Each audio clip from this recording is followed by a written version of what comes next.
J'étais en route. Mais ça fait 25 ans que j'enseigne la charte du monde. Et il m'a taquiné avec. Mais c'est très bien, nous on est très ouverts. Il m'a taquiné avec ça, je lui ai fait une petite réponse tout simplement d'autorité, puisque c'est Tatasila qui l'a transcrit, Tatasila de la Sorbonne qui l'a transcrit, et on connaît très bien les histoires sur articles, 4 articles, 14 articles, 33 articles, etc. Mais c'est une bataille universitaire qui n'a pas de sens pour nous. Ce qui est important, c'est la charte du Mandé, avec son premier titre qui dit « Toute vie est une vie ». Je commence par là parce que c'est très important. Toute vie est une vie. Voilà, toute vie est une vie. Et ça, ce sont les Africains qui étaient les premiers à inscrire ça comme droit de l'homme. Ce qui vous donne une fierté, parce que quand on vous interroge, on vous dit l'Afrique c'est tabula rasa, il n'y a rien. Un vide culturel. On vous dit que l'Afrique c'est un vide culturel. Mais moi, personne n'ose me dire ça. Si tu me dis ça, je te dis, ben donc dis-moi, qu'est-ce que c'est la charte du Mandé? Qu'est-ce que c'est que ces grands royaumes africains, etc. Qui est Kankan Moussa, le roi le plus riche du monde, qui est allé avec de l'or à la Mecque. Alors dis-moi, donne-moi des exemples. Qui est Béanzan, hein, qui est Aline Sitoé-Diatta, etc., etc. Donc ça veut dire que j'ai de la culture et j'ai du répondant. C'est pourquoi il faut lire, il faut écouter pour pouvoir, pas pour se battre. Non, nous on n'aime pas la bagarre. Hein. Moi ça fait 30 ans que j'enseigne le karaté, mais je ne me suis jamais battu. Je ne comprends pas le karaté pour me battre. J'apprends le karaté pour me connaître et être zen. D'accord? Donc apprenez à connaître et écoutez-moi. Voilà. Le texte que je vais vous lire, c'est une allégorie du caméléon. Le caméléon est un grand professeur. Si vous l'observez, vous verrez de quoi il est capable. D'abord, quand il prend une direction, il ne détourne jamais la tête. Donc, ayez un objectif précis dans votre vie, que rien ne vous détourne de cet objectif. C'est le premier enseignement. Le caméléon ne tourne pas la tête pour voir, observer, mais il tourne l'œil à 360 degrés. Le caméléon est là, et c'est l'œil, 360 degrés. C'est-à-dire que vous devez vous informer, Fall l'a dit tout à l'heure, d'une autre façon, pour ouvrir l'œil et les oreilles et se dire que rien n'est acquis. Ça veut dire que la connaissance est perpétuellement en route, comme le disent les philosophes, et notamment Karl Jaspers qui dit « Philosopher, c'est être en route. Tous les jours, on apprend.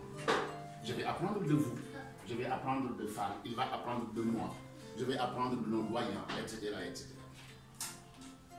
Quand il arrive dans un lieu, il prend la couleur de ce lieu. On en a parlé tout à l'heure sur la capacité de s'adapter et l'animation, etc. Cela traduit qu'il faut savoir être et savoir faire et être tolérant et humble. C'est-à-dire qu'il est important de s'adapter et se fondre.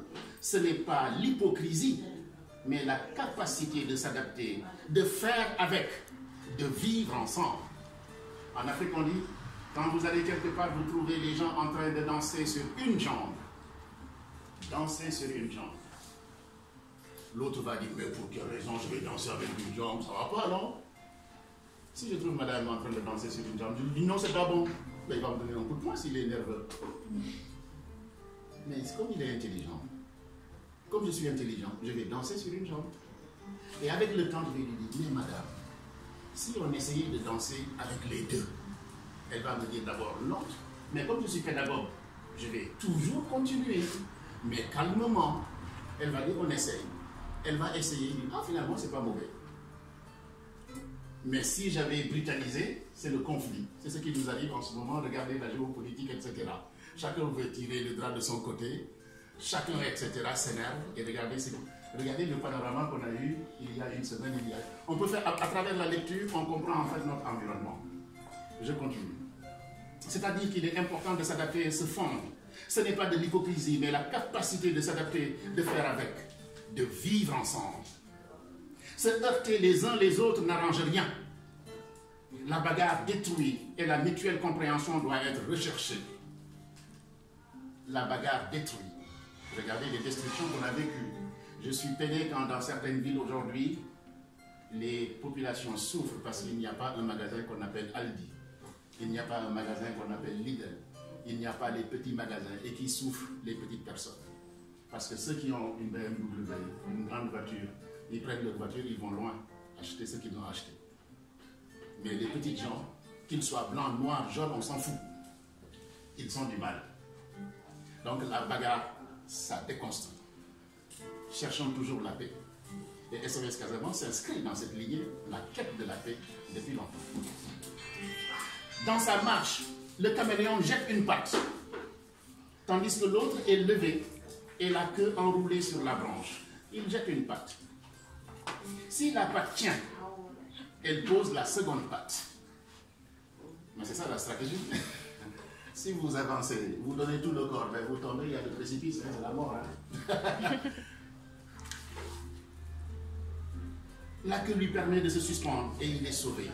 Lorsqu'il jette la patte, ça marche. Il jette l'autre patte, ça marche. Si ça ne marche pas, la queue est enroulée quelque part. Il ne déplie la queue que quand il est sûr qu'il peut avancer. C'est-à-dire qu'il faut toujours être prudent et assurer ses arrières.